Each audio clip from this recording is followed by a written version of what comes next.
Hey, welcome back to the show. We've got some breaking news. The Department of Health and Human Services has now canceled all daycare funds that were supposed to be going to Minnesota. Take a look. Today, we've taken 3 direct actions against the blatant fraud that seems to be rampant in Minnesota. First, I have activated our Defend the Spend system for all ACF childcare payments across America. Starting today, we require a justification, receipt, or photo evidence before we make a payment. Second, I have just signed and sent a demand letter to Governor Walz. I required a full 360 review of these centers. This includes attendance records, licenses, complaints, investigations, and inspections. And third, we've launched a dedicated fraud reporting hotline and email address at childcare.gov. Look, I understand this fraud is massive. But the issue that I have with this whole thing and the way it's played out is the fact that fraud does not just affect one community. It does not just affect one group of people. It affects every person that paid into the tax system. And in this case, that's 5.7 million Minnesotans. Why is it that we're not focusing on them and instead we're focusing on a small minority of people? The Somalis are going to overcome this. They'll be fine. But what happens to the 5.7 million Minnesotans who paid billions in taxes that are now gone? Nobody's saying anything about them. As a matter of fact, during a private dinner, Tim Walz was just saying that he wants to welcome more Somalis into the state. But the community continues to come out in support of the Somalis. Take a look. I know the Minnesota child care system inside and out. I know how incredibly difficult it is to commit fraud in the child care assistance program. I also know that our child care providers, who are of Somali descent, are being racially targeted because I have witnessed it firsthand. We want the state to catch child care centers committing fraud. We want them to be held accountable. It hurts all of us. It hurts children especially, and it hurts child care centers that are working tirelessly to provide high-quality child care. Did you see the sign behind her? Because it's all about racism, right? Remember, a lot of whistleblowers were coming out reporting the fraud, and what happened? They were called racists. So I guess the only thing we have to do is call racism on everything, and everything else goes away, right? Again, what happened to the 5.7 million Minnesotans who just got fleeced? How come nobody's speaking up for them? But then again, it's all about using the Somalis as political pawns, right? Take a look. Families rely on them for care and counsel, and they go above and beyond when their families need help. And they are being treated as pawns in a political game, a very dangerous game, and it needs to stop. And I have a message for my sisters and brothers in childcare. Thank you for your service. And thank you for being here to love our kids. And again, Tim Walz refuses to take any responsibility, but he did respond. Take a look. The HHS deputy secretary says he's demanded Minnesota Governor Tim Walz audit those centers featured in the video.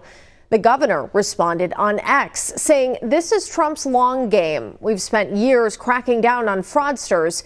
It's a serious issue, but this has been his plan all along. He's politicizing the issue to defund programs that help Minnesotans. So the plan is for President Trump to cancel any type of program or any type of project in Minnesota that benefits Minnesotans. How does that make any sense? How does Tim Walz even believe that anything he says at this point is credible? It's absolutely absurd to me. And you know who else also deflected responsibility? Keith Ellison, the chief legal officer for the state. As this scandal continues to blow up, Keith Ellison seems to be disappearing more and more by the day. But let's take a look at one of his recent appearances and what he had to say about the whole scandal and the fraud that happened in Minnesota. Fraud has always gone on in human history. What we need to do is focus our attention on preventing it. I hope one of the things that I worry about is this devolving into partisanship or just being some sort of a juicy scandal that then we move on to the next one. No, let's stop. Let's put some legislation together. Let's get some resources together and let's stop this fraud and get the money to the people who it was intended for. And in this case would be daycare children. So now that you heard him talk, let me ask you a question.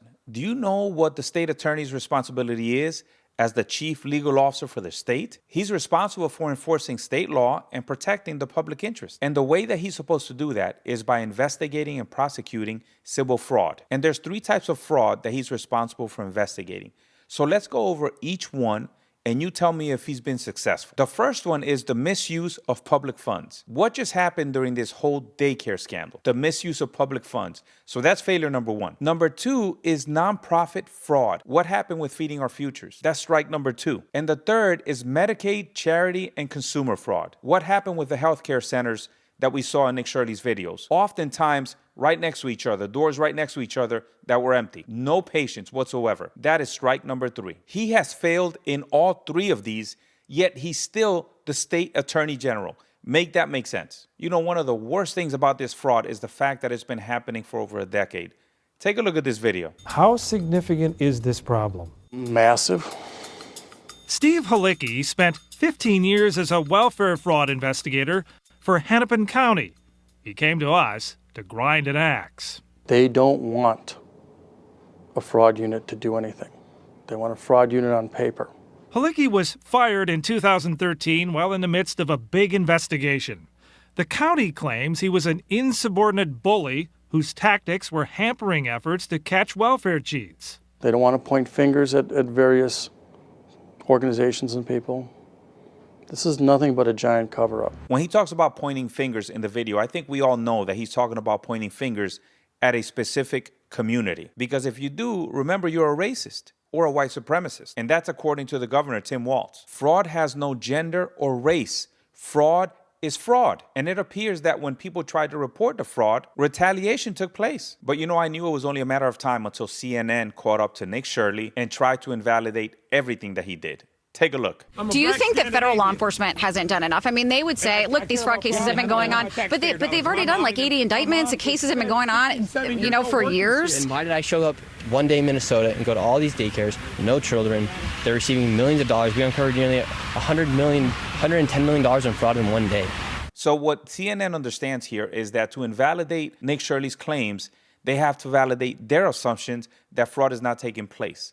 So take a look. CNN is looking into Shirley's claims. Hi, my name's Whitney Wild. I'm a correspondent for CNN. We reached out to several of the daycares featured in the now viral video. Only one daycare facility answered and said they are a legitimate business. Have you seen the videos, you know, purporting that some of these daycares don't have kids inside? So she called several daycares. I wonder how many she called in total. Just several. Because you know for a fact that she called a ton and only one picked up. Are you serious? What does that tell you? But you know, after watching this whole thing, this exchange with CNN, I was curious how CNN actually approached Nick Shirley, because I know they're usually very aggressive when it comes to their questioning, right? So here he is on Valuetainment talking about that. But here's CNN. It doesn't look like they're happy for you doing their work. When they first came up to you, were they friendly? Were they nice to you? What was the approach that they took? Yeah, the lady came up to me very friendly, and then she kept asking me these questions. I'm like, ma'am, you're defending fraud. Like, what are you talking about? Like, the issue wasn't what time I showed up to the daycare. The issue is that this building right here is receiving $1.9 million, and it's not even operating. And they're showing face right now while they're literally shuffling in kids, while the commissioner of children is saying the daycare was closed last week. So I think the whole synopsis of this whole situation in Minnesota is this. Fraud is not just happening, it's happening at massive levels. And what we need to know as Americans is that it's not an isolated incident. It's not just happening in Minnesota. It's happening everywhere. Remember, if you live in a blue state, those are the states that are more prone to have social programs that are easy to exploit. Because remember, every political party wants to keep a specific part of the population in a welfare state. They want to be able to purchase your vote at a very cheap rate. And how do you do that? Give away free stuff. And when you do that, you open yourself up to fraud. Listen, I think not enough is spoken about the fraud that happens in California. California's fraud is massive, and it's minuscule compared to what's happening in Minnesota. Take a look. Oh, exactly. And that's what the audit found when it came to Medicaid determinations, when it came to SNAP determinations. It's rife with improper payments. That doesn't include, by the way, the $10 billion the state has spent this year on free Medicaid for those who are in the state illegally. Right. And it also doesn't include the $24 billion that the state lost in homelessness spending. It doesn't include the $17 or $18 billion that has been spent on a high-speed train without any track getting laid. So this is why, over 5 years of having Gavin Newsom as governor, we have seen our budget grow by $124 billion, and yet everything in California has continued to get worse. Look, California is one of those states that's seeing sustained outmigration. And the primary driver of that is cost of living. Anybody that lives in California will tell you it's unsustainable. It's difficult to live in California. Gas prices are still through the roof, yet they're less than $2 in a lot of states. The cost of living is astronomical. The homeless crisis is crazy. The roads are terrible. The only thing that's good in California is the weather. And now with the billionaire tax that they're talking about imposing, which is going to tax millionaires an extra 5% on their assets, they can expect a lot more outmigration out of California. All right, that's the show for today. Thank you for the hundreds of comments so far. I really enjoy bringing you guys the information as clean as I can. Like, share, and subscribe. And until next time, stay balanced.